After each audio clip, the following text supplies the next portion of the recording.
Hello and welcome to the FT's ongoing series of business technology debates. After a brief break, we're back looking at the key issue of IT security. What does it mean, and more importantly, how can you ensure that your company is able to manage cyber risk effectively and efficiently? With me to discuss this and other issues are William Beer, who's Director in PwC's Information and Cyber Security Practice, Ray Stanton, who is Vice President of Professional Services at BT Global Services, and Brian Glick, Editor-in-Chief of Computer Weekly. Now, William, let me come to you first. We hear a lot about cyber threats and cyber risks, but what exactly does this mean for the average business? Well, that's an excellent question. First of all, I'm not quite sure what an average business is in this day and age, but I think the first problem is that there's a misconception that this is about IT. If we talk about cybersecurity, it's much, much broader than IT. It's about people, it's about processes, and then it's about technology. We find that when we speak to our clients, a taxonomy-based approach is useful for engaging with clients and with businesses, and we tend to break it down into 5 buckets. The first one is financial crime. The second is around espionage. The third is around activism and hacktivism. The fourth is terrorism, and the fifth is warfare. And those 5 different categories tend to sum up the different areas of risk that each client is, or the different clients are suffering. Ray Williams has broken it down into 5 main areas. Is that something you recognise? And also, what can business do to prevent this from happening?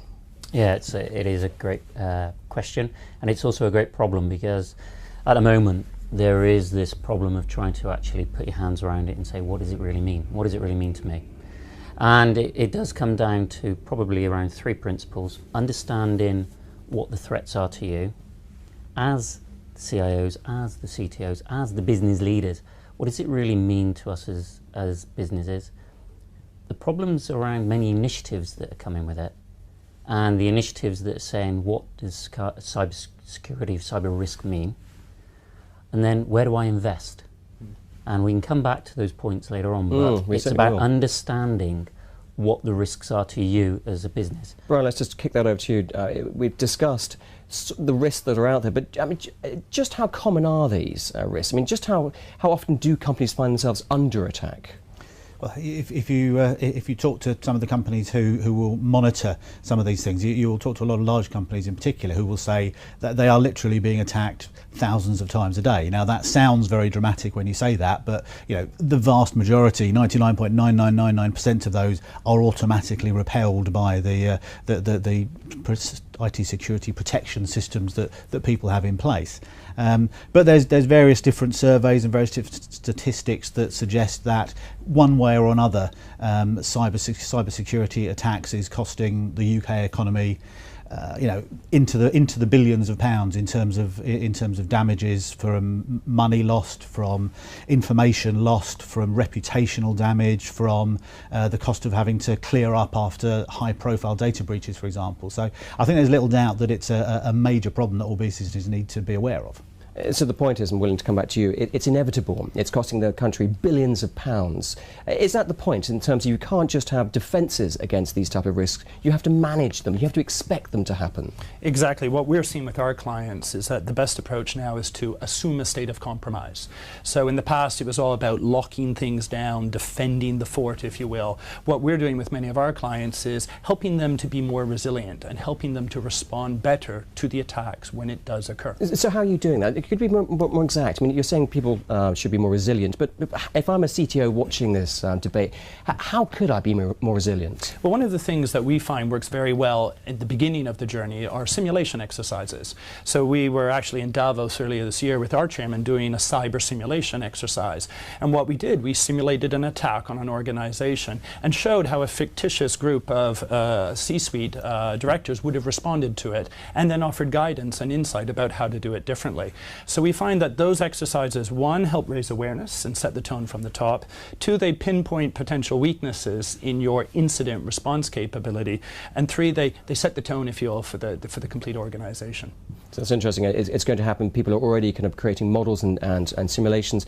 Ray, is this something you recognise at BT as well? Yeah, but let me also add to both points, and it's critical to really try and bring a level of calm around of all of this, because many of these things are not new. Many of these things are things that we've been seeing going on for a long, long time. The critical point is that the maturing of information security into being a boardroom issue. Also, the complexity of the drawing together of the different types of attacks. Now, there are new ones that we're seeing, you know, and we're seeing some very targeted attacks. But in general, a lot of them are the same. You know, we could get into the wheres and wherefores of things like distributed denial of service attacks. That's been going on for a long time. It's how we handle them which is critical. But isn't the point, just to come at this point, isn't the point that things change so quickly And that you can't prepare for too long in the future, because who knows what's out there? And that's exactly the point. Okay, so understand what the base is and then make sure that you can act with agility. So it's really understanding where your borders are and what types of risks that you may put yourself into and how you manage those unknown risks. But the point is, I think, that the examples of LinkedIn and also Sony PlayStation, which have both been hacked recently, are really quite prime examples. Is you need to prepare, basically. Expect it. Correct. And knowing that something's going to happen. So having a clear strategy, you know, and the way that we operate is, for example, we have within our organisation 18 risks that cover security, fraud, physical security, IT security, information security, and those all feed up into our overall group risk register, which is managed from the business. That then helps us make the better decisions of where we should invest. Well, Brian, again, just to throw that back to you, it's going to happen. It's going to cost your money, your company money at some stage. I mean, that's the problem, isn't it? It's going to cost any preparation in terms of whether you hire new people or actual financial cost prevention. This is going to be a nightmare for many businesses, isn't it?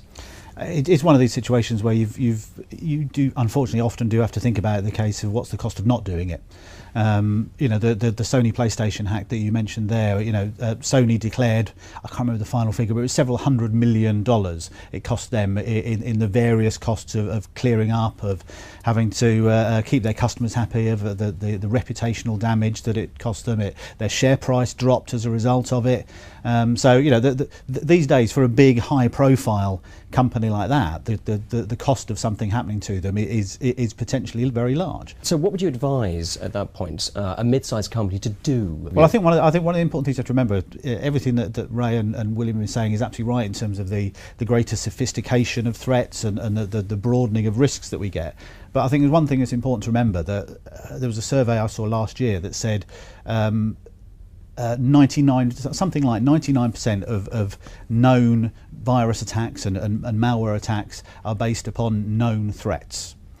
So in other words, what that means is the most successful ways that hackers are getting into businesses, for example, are using things that we already know about. They're not new things. So there is an absolute level of, for a medium-sized business, there's an absolute level of basics, of basic procedures you absolutely have to have in place. Simple things like making sure your antivirus is up to date, your systems are patched and so forth. There are some great free standards and guidances available.